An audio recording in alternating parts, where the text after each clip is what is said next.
Alright, so magandang araw muli sa inyong lahat mga kamaestro. So nagbabalik na naman tayo ngayon para sa isa na namang informative video. Ayan, so yung pag-uusapan natin ngayon mga kamaestro ay tungkol sa mga division or yung list of divisions with released clothing allowance, no? Para ngayong school year or para ngayong 2022. Okay? So ito po ay latest update, no? April 4, 2022. So, tingnan po natin kung nandito yung mga division, no? Kung saan kayo kabilang. Alright. Ayan. And then, bago tayo mag-umpisa, no? Kung bago ka pa lang dito sa aking channel, no? Kung ngayon ka pa lang napunta rito sa aking channel, wag mong kakalimutan na i-like, mag-comment, at syempre, subscribe mo na rin yan. At syempre, i-hit mo na rin yung notification bell button dyan, no? Para maging updated kayo, no? Para ma-notify kayo every time na mag-upload tayo ng mga video katulad nito. Alright. Ayan. So, ito po, nabanggit ko na kanina, ito po yung ating list of divisions with released clothing allowance, no, for this year 2022. Alright, kung mayroon man dito na hindi pa nababanggit, no, kung mayroon po akong mga division na hindi nabanggit, pero kayo po ay nabigyan na or na-release na ang inyong clothing allowance, no, maaari lamang po na mag-comment po kayo dyan sa ating comment section, no, free po kayo na mag-comment dyan, no, para mas ma-update po natin yung iba nating mga kamaestro. Alright, so bago tayo magsimula, credit po pala, no, yung lahat ng information, no, yung information na or yung source ng information ng pinanggalingan ng ating video ay kay Madam, no, kay Ma'am Sheila Lim Manuel ng Assert NCR. So, credits po kay Ma'am Sheila Lim Manuel ng Assert NCR. Pwede rin po kayo mag-subscribe sa kanyang YouTube channel. Okay, kasi si Ma'am Sheila po ay meron din kanyang sariling YouTube channel.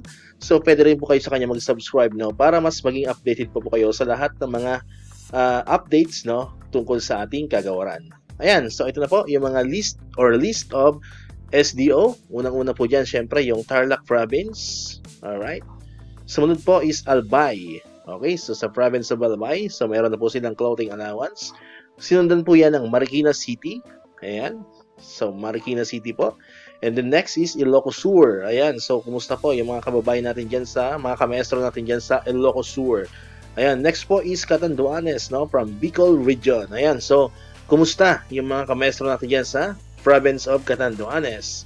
And then next po is the city of Taguig, no? Sa NCR naman po ito. So kumusta po yung mga kamaestro natin dyan sa Taguig?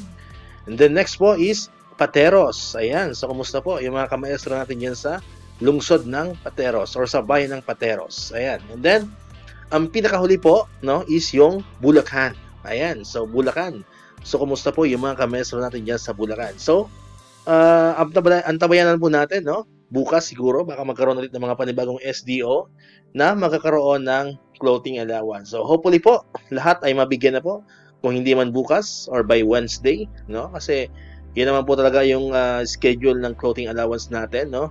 Every first week of the month of April. So kung hindi man po bukas, maaaring sa Miyerkules po ay lahat mabigyan na po, lahat ng SDO sa buong Pilipinas. So antabay lamang po kayo dito sa ating channel, no, para baka magkaroon tayo ng mga panibagong updates, no, tungkol diyan, baka napasama na ang inyong mga division. Okay? So update po tayo bukas. Ayan, so muli, kung nagustuhan niyo po yung ating video, paki-click na po yung subscribe button diyan, and syempre, sabi ko na kanina, banggit ko na, please hit the notification bell, no, para always update kayo sa lahat ng mga videos na ating i-upload. Alright, so maraming salamat po muli sa inyong pakikinig at panunood. Once again, El Maestro, see you on my next vlog. Bye-bye!